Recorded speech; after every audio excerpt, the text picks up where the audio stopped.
Hello, everybody. Good morning. It is a Friday morning. If you hear music in the background, I'm at the office, so they are jamming because it's Friday. So we're going to try to get through this. So today we're going to talk about life phases. Because as everyone knows, I am currently on a journey. I am going through a life phase right now where things are changing for me. And with that, one of my biggest changes was my appearance. It was how I dressed, what I wore. Was I intentional about what I wore? Or was I just trying to put on something comfortable so I can get my kids to school or to the park or to the doctor or wherever we had to go? So, now it's a difference in how I dressed before kids from how I dressed after children. Before children, it was just me. So like I said, I could just get me together and be okay. Afterwards, it was like, find something comfortable because you're going to be running around with them. You're going to be picking them up at the park. You know, you want to be comfortable where you're not all tight and, constricted on how you can move with the kids. On top of the fact that I had put on weight. I've put on weight after my children. Before I had my children, I was on the verge of losing weight. So some of my clothes that fit me nicely were now super tight. So I had to find a whole new wardrobe of mommy comfortability as opposed to Kanasia stylish comfortability. My style changed after them. I was less intentional. I was less intentional about what I wore. Less thought process went into it. If it fit and I could wear it and it was clean, I was putting it on. Pretty much. That was my whole thought. After having my girls, yeah, big difference. Before, I had the cutest outfits. I always wanted to go shopping, nice shoes, my hair did a certain way, my nails done. That all changed. I was just like, look, let's get up out of here. Now, what steps that I've been taking now to implement something different is like, hey, after I've got my girls all set, because they're a little bit bigger now, so they're not little babies and I'm not breastfeeding. Also, and this is the thing, I know breastfeeding moms can agree to this. Breastfeeding plays a big part in how you dress. When I was breastfeeding, full-time breastfeeding, I had to make sure I had shirts that can either come down or lift up to where I had another shirt under it, so if I could cover myself, lift that shirt right below, above the breast. Because my children didn't like to be covered. They didn't like to have the sheet over them because they got hot and they would start sweating on their face and their nose and stuff. And so I didn't like to do that to them. Like, we're not covered when we eat, so why would I cover them? So what I would do was I would make sure I had a shirt under me to cover my bottom, and then my shirt that would go over, it would go right above the breast where their mouth would be covering the nipple area. So all you could see is them suckling. So that they would be comfortable, I would be comfortable. I really didn't care about anyone else's comfortability because it's about me and my baby. So that was another reason why my clothing had changed and how I dressed. It would be hard to have on a cute shirt, see-through lace and all of this with a nice blazer when I got to put my titty out at some point. Put my breast out at some point to breastfeed my baby. So that made a difference about how I dressed. And I think slowly but surely, when you get comfortable with something, you kind of just keep it that way. You know what I'm saying? And I think for me, after my first daughter, Darian, she was in 2015, then Dior was 2017, and I was breastfeeding pregnant. And as soon as I started to get like the freedom from like breastfeeding and being pregnant with Dior, I was already pregnant with Dream and I didn't know. So I like went right back into that mode, and it just kind of almost is like, well, why change it when you're doing this? You know what I'm saying? So, but that also brings me to the fact of who I dress for. When I was dressing, a certain way, there were times when I thought about how I should dress, like when I went to church with my husband, because his dad owns a church. So I wanted to be modest and, not so hypersexual with my dressing so that it wouldn't come off too, lustful. And also I was singing in the praise team. So being up in front of the church, you want to set an example. And this is just my opinion, and I'm not saying what anybody else has to do or what they should do. I wanted to be intentional about me not making the men lust after me, with a hint of my style, with a hint of me still feeling like, hey, you dress how you would like to dress, but in a toned down kind of way. So I would wear more like long dresses, a blazer, shirts that kind of ruffled out, wasn't so tight to my skin all the time. Because when I go out, it's when I went out. I haven't been much anymore having children, but when I would go out, it was like, oh, I got me a cute dress that fits me with a cute little top, some heels, red pumps, and I love red. Red is my favorite color. So red pumps, lace this, lace that, tight this. So I toned it down for church because I wanted to make sure that I was respecting the house of God. And so with that, I was on my journey with that too, trying to like transition, have a balance, what I should be doing, what I shouldn't be doing, how do you live your life as in your 20s, but still, chase after God and seek God's face and things like that. And that was where I was at in that journey. So that was something challenges that I had to overcome. And with going through religion, I learned about spirituality in a different way. It wasn't just about religion. It was more so about how do I embody what spirituality means to me? Because I didn't really understand any of that until I started going to church. And so I started to see when I was in church and how religion is different than spirituality. And it's not to bash either one or one's better than the other. That's not what it is. It's more so of where do you resonate on that level, and how much of self-awareness do you have to embody what spirituality means to you? So with that path, that transitioned my singing, my clothing, my thought process, my purpose in life, all those kinds of things. And with that, meeting my husband in church and us naturally being in church, we got married after 4 months. We moved in together after we were married. Things like that you kind of take steps to because you understand, like, religious wise, that's the steps that you're supposed to take, or that's the steps that you're taught to take. So, and it was kind of all new to me. He had more, in it than I did because he was like brought up in it. My mom had us in and out of church, but she wasn't necessarily a dedicated church member, so she didn't really make that something for us to be. So I was just pretty much on my own journey learning those things. So with that, I changed how I was dressing. I was changing my mindset and all those things with who Kanasia was at that time. So now, I would also dress differently if I went on job interviews. Obviously, you dress the part for what, where you are in life. Then I also was doing modeling and acting. So when I went to certain interviews with them, you didn't want to be like too toned down, like church-wise or like school prep, but you didn't want to be over the top almost. I'm going to use slutty or hoish. And this is no jabs. I don't mean to be vulgar, but you wanted to, make sure you were having a healthy balance.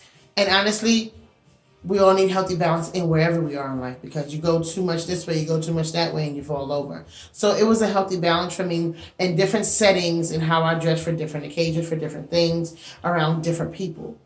Also,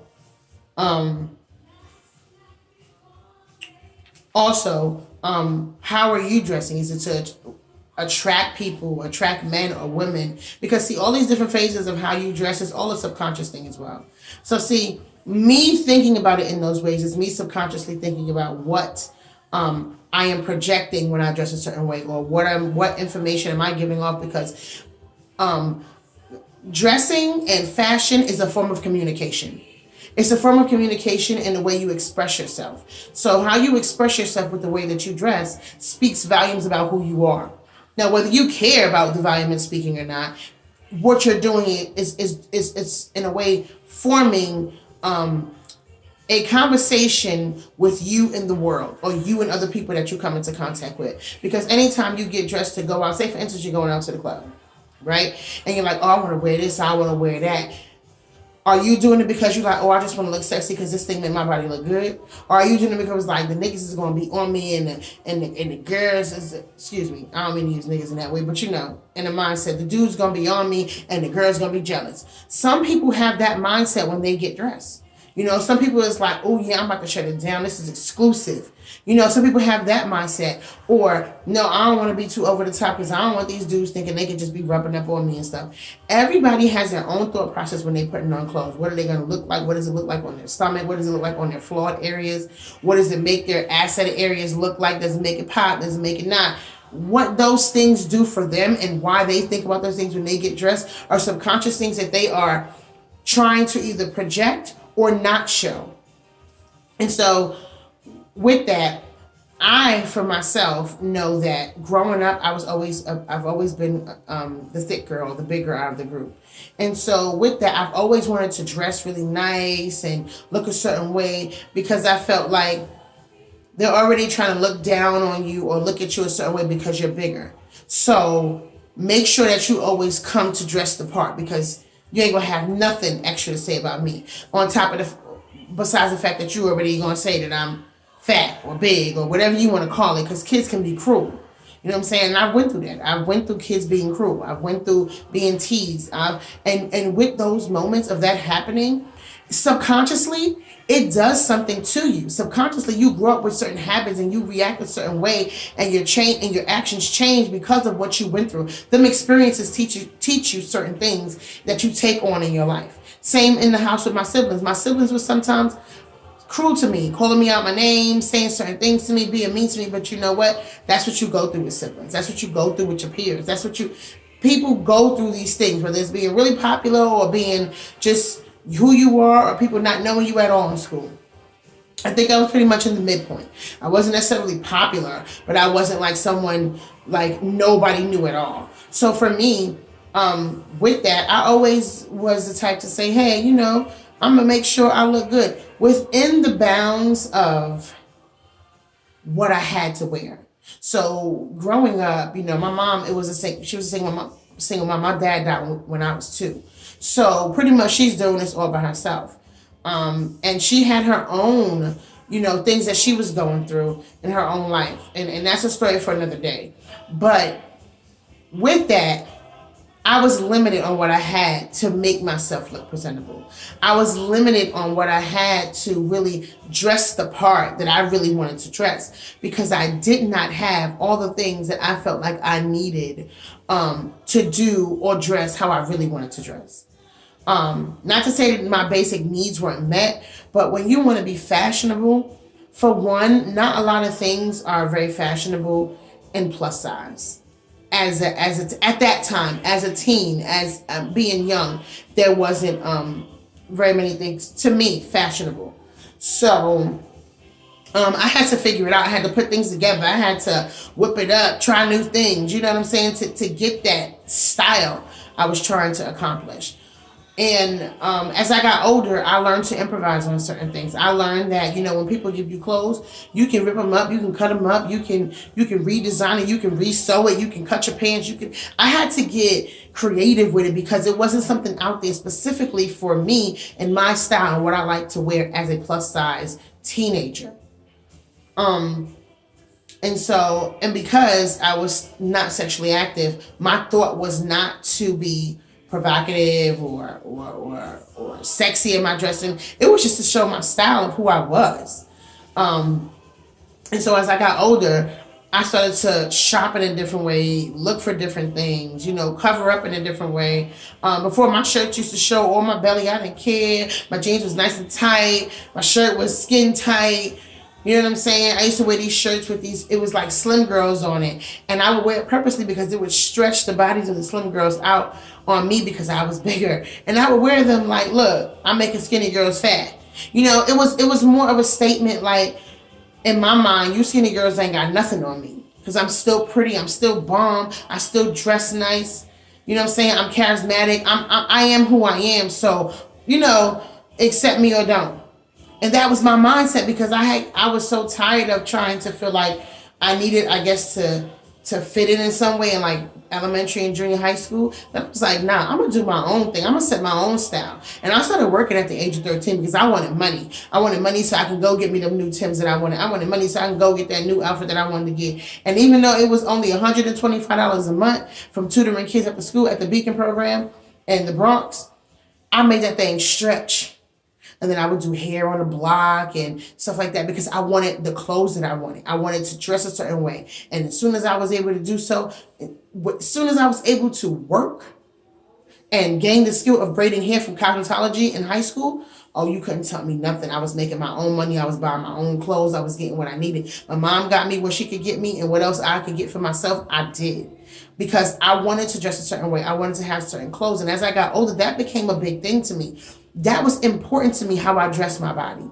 It was important to me. That was a part of one of my self-care things. That was my way of self-care. So with that, because that was such a big part of me, moving forward, when I kind of started to lose it about myself with having kids and only thinking about my kids and my husband and my house and life, when I started to lose that part of me, which was a vital part, an important part of me, it put me in a sense of depression and anxiety, because this was the thing that gave me the oomph of self-care that I enjoyed, putting myself together, how I did my hair, how I wrapped my hair, if I braided it the night before, how the curls popped out, my nails being done and looking natural when I used to go get them done, or my clothes being so cute that when I stepped out, every time I stepped out, and this is not a bragging point, but this is just something that I realized about myself, and I can appreciate it. Anywhere that I went, anytime I stepped out, no matter what I wore, whether it was down to my retro sneakers that was a bunch of different colors, to my heels that was like 6 to 9 inches high,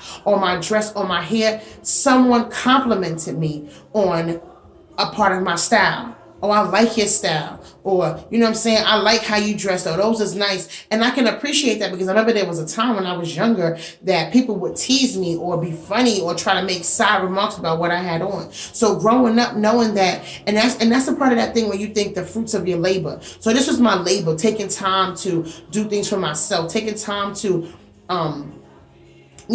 take care of myself, take pride in myself, and be pleased with who I am by what I did. Now, eventually I started to learn things about health as I got older, which I started to implement so that I could lose weight, because I didn't understand how to lose weight. You know what I'm saying? Growing up, I dealt with PCOS, and with dealing with PCOS, you don't really know what to do in order to lose weight. And we didn't even know I had PCOS until I was like 18.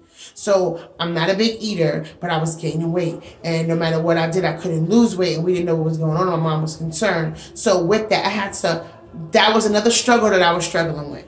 On top of the fact that, I am big, and so I have to make this work. So with that, it was like, okay, I'm big.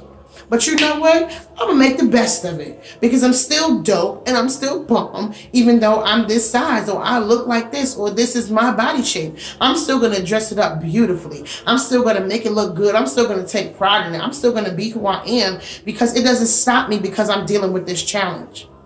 It doesn't make me any less beautiful, stylish, awesome, great, passionate. It doesn't make me any less, because my flaw can be seen by the world, as opposed to someone else's flaw who they dealing with in the dark and don't know how to even get help with it. And that was my perspective on that.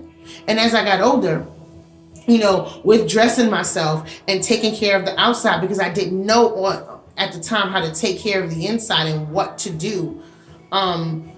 And I'm still on a journey. I'm still learning on that journey. So it's not like it just ended. But at that time in my life, I was learning to, now let's figure out what's going on in the internal. You know what I'm saying? Why is it so hard for you to do this? What are the protocols to figure it out? And I learned that I had PCOS at 18. I was like 21 when I started living on my own and like really getting into who I was, being away from my mom and being in my own apartment and stuff. So I really was stepping into me. And I started to be like, I don't want to take these metformin pills. I want to figure out what can I do to figure this out. And that's when I started to do like small meals and eat lots of fiber and things like that to help my body, get better and actually lose the weight. On top of the fact that I was still into fashion, I was still into dressing, and I enjoyed doing that. But back to when it came to a point when I wasn't doing that anymore, I felt, so for one, I wasn't taking care of my outer because I have children. I'm barely eating the right things anymore, because by the time I finish getting my kids something to eat, get them down, while they're settled, I'm trying to get other stuff done so that way I have a moment while they're not running around and doing what they're doing. I'm trying to get other things. So I miss meals sometimes, which for me, even though I don't eat a lot, missing meals kind of is more of a hindrance to me, or missing or snacking. Snacking for me speeds up my metabolism, so it makes me lose weight quicker. But I have a habit of not wanting to eat, not feeling like eating. I'm running around, I'm doing this, I'm doing that. And sometimes I can go a whole day and forget I didn't eat. And And that's a norm for me. That's a norm to not eat in a day, which is why when I fast, it's so much easier for me to fast because technically I'm already fasting. The only thing with me is that I also don't think to drink. When I don't think to eat, I don't think to drink. And I need to be drinking water if I'm going to fast or if I'm not going to be eating. So I had to put in my mind, in my thought process, drink water, you know? And I say all of this to give you an example of how phases in your life change you, challenges you have to overcome, things that you have to figure out as you're on that journey, as you're on that challenge, what you have to do, how you have to do it. It's all a part of the game of life. And so I started things like Fat Fashion, which is my clothing line that caters towards plus size women. And it's not to say that they're going to stay plus size forever, and if they do, that's their prerogative.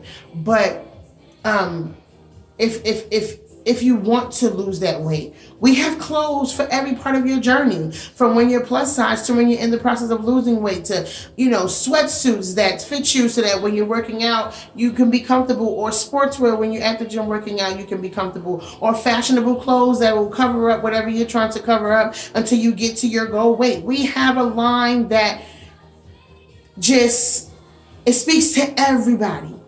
But I wanted to make sure, because I've been in a phase where I didn't have things that fit me at a certain phase of my life, where I had to improvise more because no one was catering to my body type or my challenge or my journey in life. I wanted to make sure that I catered to you ladies. I wanted to make sure that you felt like when you seen these outfits, I was intentional about how I picked them, because I'm intentional about how I dress myself. Now bringing myself back to Kanasia, and not just mommy, not just wife, not just housewife, not just, daughter, or whatever title I wear. I am Kanasia. And Kanasia is intentional about how she dresses. She's intentional about what she does with her body. She's intentional about learning things about herself. And she's intentional about how she works herself on her journey, how she deals with herself. And this right now is me on my way out of a phase of depression and anxiety. Because I used to make videos before. I was always so happy about that. I used to sing and everything. And then life happened and it kind of got away from me. And I started to let things go by myself. And not that I didn't love myself, is that I forgot about myself. And that's a difference. There's a difference, because I know there are some people who are in a phase of, they don't know how to love themselves. They didn't understand how to love themselves. They never even got people to actually love them, to show them that. And sometimes you're not around people to even give you the awareness of what that looks like, or give you the awareness that you should love yourself. But I love myself. And I love myself so much, and I know this because I always want to find out what is going on with me, how to fix it. The same way I do that for my children. If my children are having issues, or if my husband is having issues, what's wrong with you? What's going on with you? What are you feeling? Where's that coming from? What do you want to do to change it? Can I help you? So the same teaching and mothering or nurturing that I did to my children and my husband and sisters and friends and mother around me, I do to myself. And see, when I'm doing that for everybody else, I forgot about doing it for myself. And so now I'm remembering myself. I'm remembering Kanasia. I'm not forgetting Kanasia. I also am mommy. I am also daughter. I am also, everybody else's whatever I am. But first and foremost, I am Kanasia, and I am dedicated to loving and caring and remembering Kanasia. And that's what I want all my ladies to do and feel when they are thinking about being intentional about what they wear, how they feel about themselves, what volumes are they trying to speak with their outfit, how they dress, how they feel when they step out. I'm going to tell you one thing, and I'm going to say this, and then I'm going to end it for the day. So when I go out, right, I like to dress in my heels. My heels are always nice and high, between 6 to 9 inches, right? And I love it. I love it. I can walk in heels. I can dance in heels. I can drop in heels. When I was pregnant, 9 months pregnant, I was on the dance floor getting down in my heels, and I felt good because I hadn't been out in a long time. But I'm going to tell you one thing that I love about when I'm out and I'm like that. I enjoy the fact that I am a big girl and I'm a plus size woman and I can rock it like that. I enjoy that. It makes me feel excited to know that this is something that I do and I enjoy doing it. I enjoy being in my heels.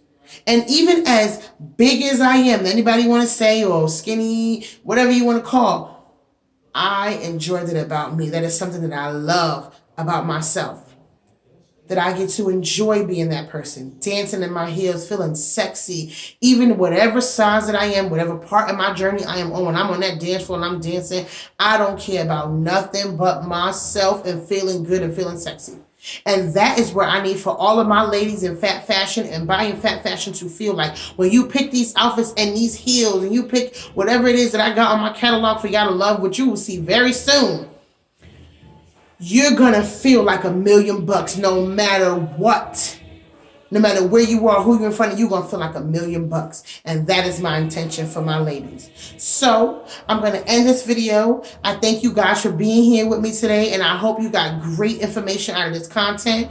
If you do, please love, like, and share. Subscribe to our channels. Follow us on Facebook, Instagram, Snapchat, and TikTok at Fat Fashion.